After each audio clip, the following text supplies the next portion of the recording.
Apa doa tuan-tuan tengok Kaabah? Kalau saya baca, kalau betul tuan-tuan hangguk.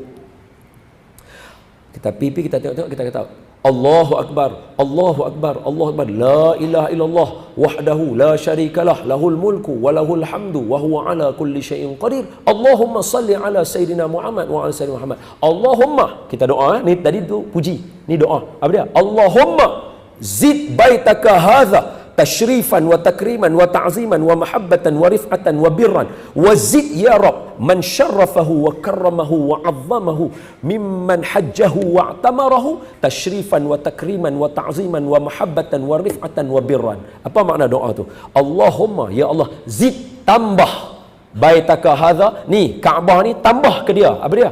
Takriman, tashrifan, kemuliaan, keizahan. Doa buat apa? Kaabah tu dah memang hebat dah. Jadi untuk benda hebat, nak tambah kat dia lagi hebat, tak ada masalah. Nabi yang ajak kita.